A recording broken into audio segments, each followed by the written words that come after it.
Hello and welcome to the History Project. My name is Pete and this is George.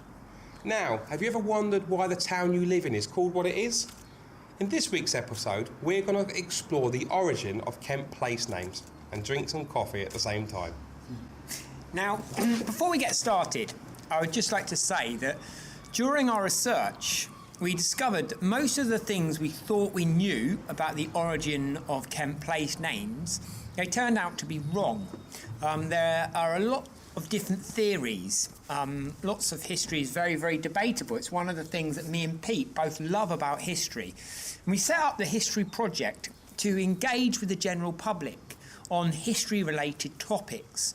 So whilst listening to this video, if you disagree with anything that we say, or you've heard a completely different theory that we don't mention, then feel free to get in touch. Just leave a comment at the bottom of this link. Okay? Well, as we're exploring Kent place names, we may as well start with Kent.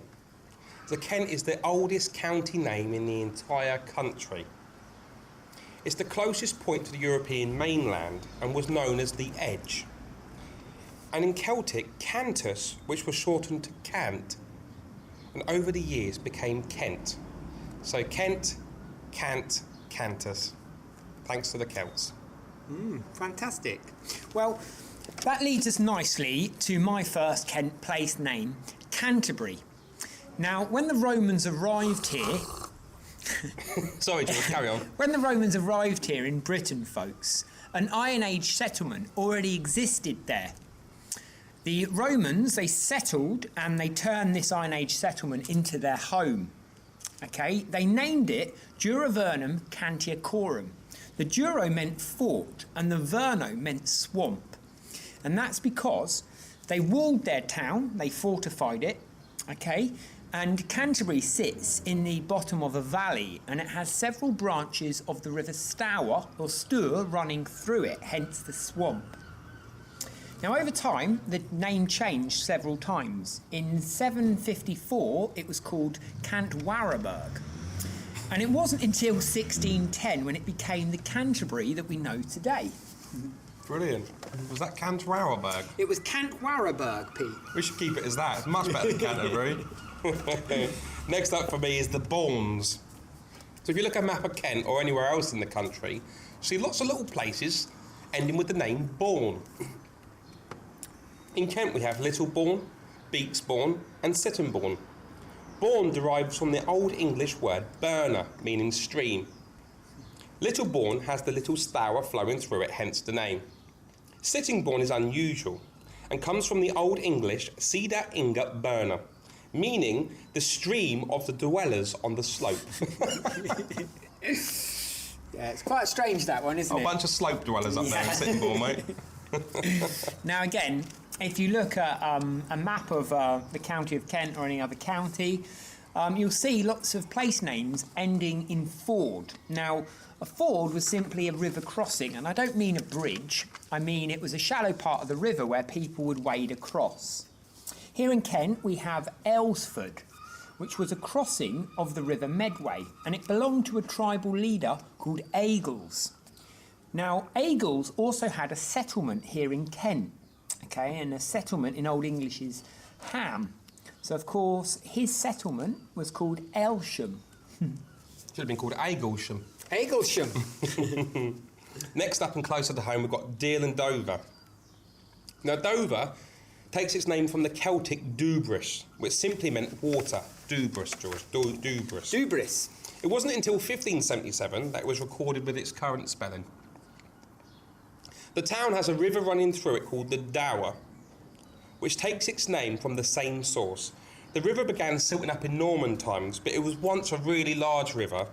So large, in fact, that Caesar sailed his legions up it in 55 BC. Now, Deal's had loads of names in the past. I'm going to see if I can work my way through them without tripping over my own tongue. The origin of the name Deal is Old English for dell, meaning valley.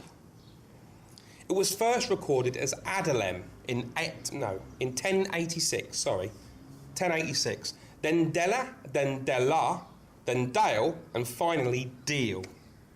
So Adalem, Dele, Della, Dale, Deal. Now, George has got a really interesting theory about where Deal got its name from, to do with the valley aspect of Dale, of the Old English meaning.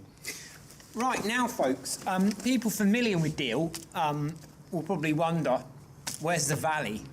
And Deal as a place is relatively flat. Warmer and Kingsdown aren't flat, but Deal is flat.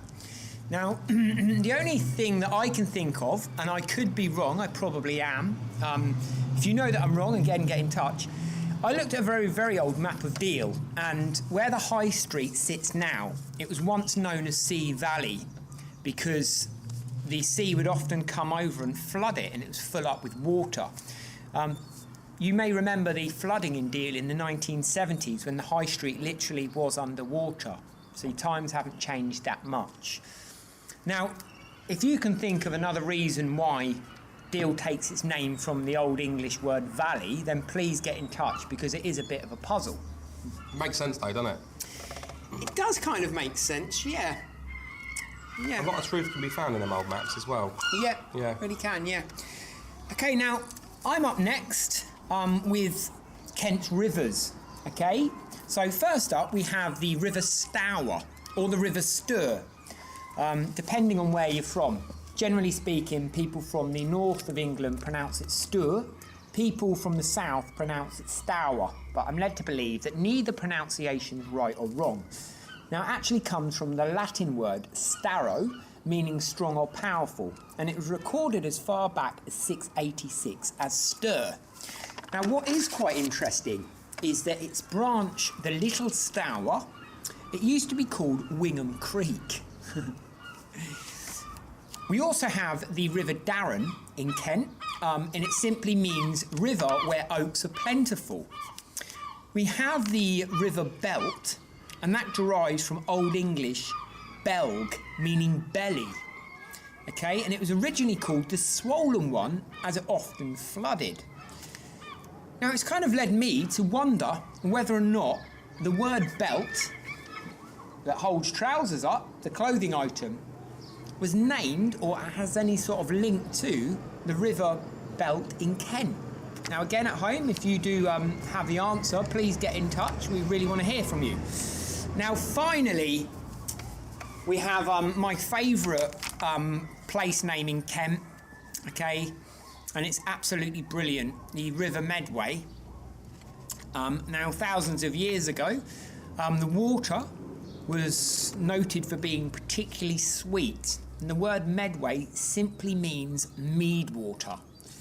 It's absolutely fantastic, isn't it? That's brilliant. It really is. Have you ever had the real mead? I love mead. It's lovely, isn't it? Yeah. Got to have it out of a nice tankard. Right, so next up is ash.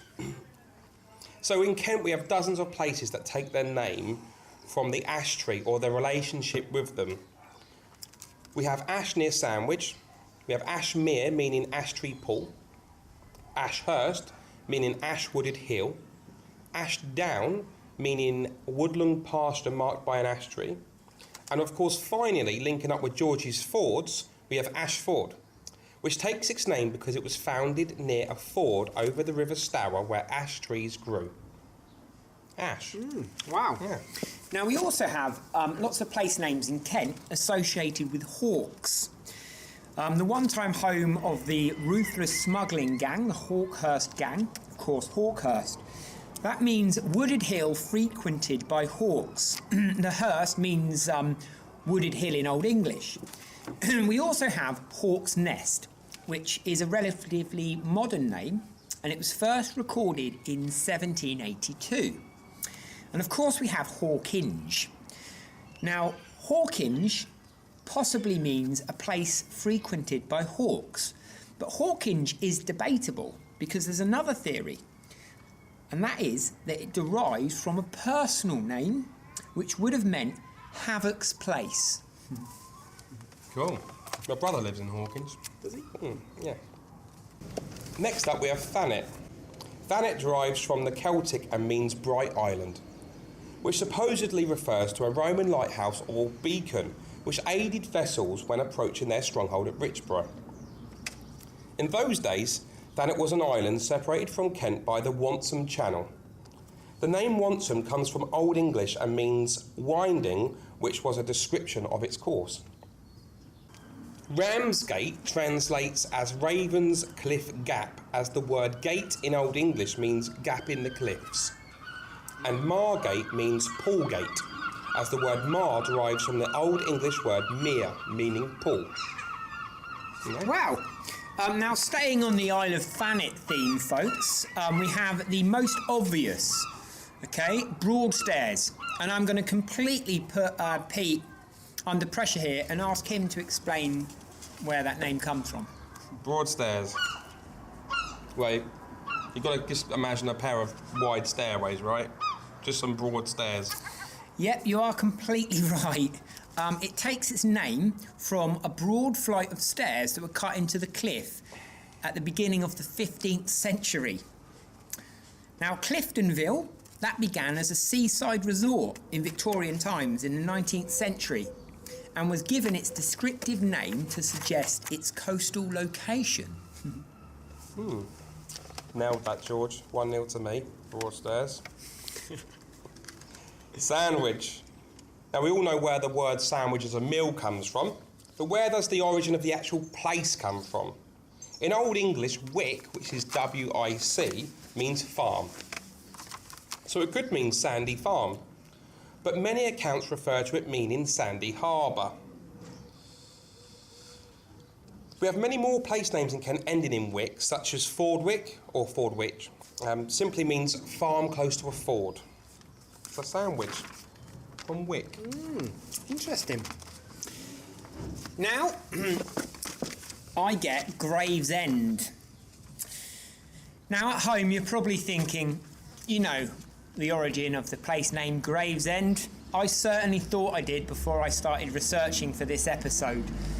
I always thought, when I was a kid, I was always told it was because of the plague. And it was because they buried bodies out of London as far as Gravesend. But in actual fact, the name predates the plague in this country by centuries.